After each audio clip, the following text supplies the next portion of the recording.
Have you been injured by someone else? How do you know if you have a valid case? In Massachusetts, there are 4 elements to what we call a negligence case. The first is duty, breach, causation, and damages. These are the very 4 elements that you learn your very first day of torts class in law school. Duty. Every single person in society has a duty to act as though they were a reasonably prudent person under like or similar circumstances. What does that mean? When you're operating your car, you have a duty to act as a reasonably prudent driver. Now that's a bit of an amorphic thing to think about, so let's talk about it. As a reasonably prudent driver, you need to follow the rules of the road. You have to not run people over. You have to not cause mayhem on the road.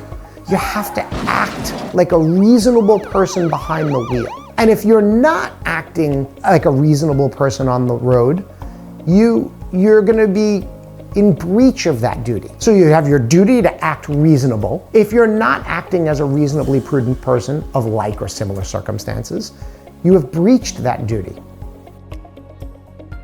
The last element is damages. The breach of the duty has to cause the damages at hand. What does that mean? It means if you're texting and driving, you're not acting reasonably, and you get into an auto wreck, you've caused whatever injuries you've caused to the person who's injured. So if as a result of the auto wreck, you broke someone's arm, the natural damage is a broken arm from the auto wreck. And the question becomes, what's the value of that broken arm?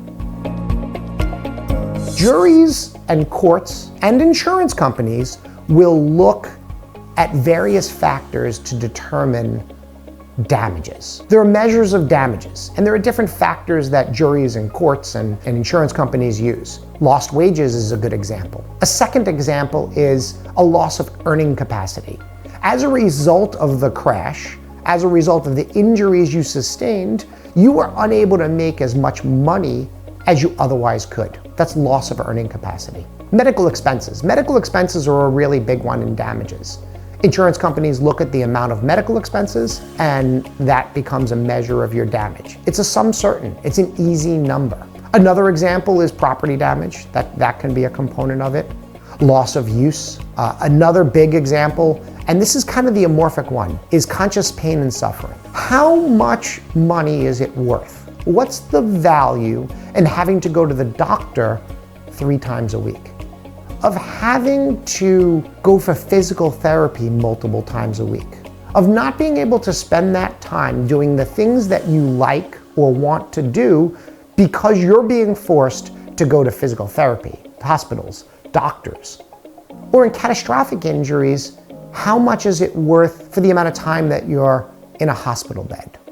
And that's a really big component of damages, that conscious pain and suffering. That's an important part of our damages. And we use our experience, our knowledge of the client, our getting to know the client, to really understand how did these injuries affect our client. It reminds me of a story of a client I had who wore a suit every single day. And he sustained some nerve damage in the tips of his fingers. And it didn't necessarily prohibit him from moving his hands. What it did was every single day, when he buttoned his shirt, it caused him pain on his fingertips. So he would button his shirt in the morning, and he would have pain with every single button. At the end of the night, he would take his shirt off and unbutton it, and it would cause him pain every single night. And through a series of conversations and knowing our client, he explained to me this pain that he experienced every day.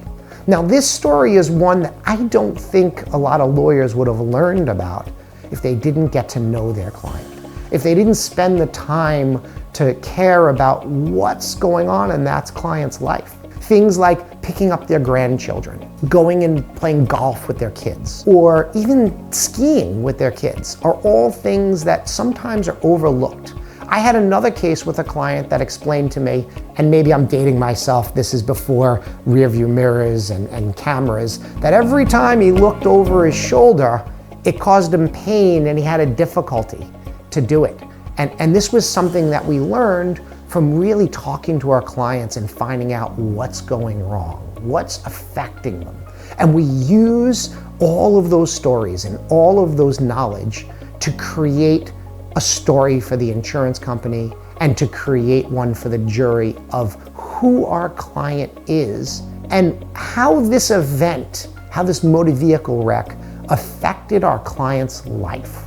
And we try to package all that up so that a jury can go down the list of damages, or, of course, the insurance company can go down its list of damages and decide the value of this case.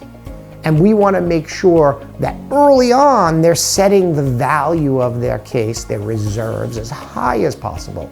And that's why you want to make sure that from the very beginning you have a competent attorney who's an experienced personal injury lawyer to be on your side and to work your case up as early as possible. Call us today.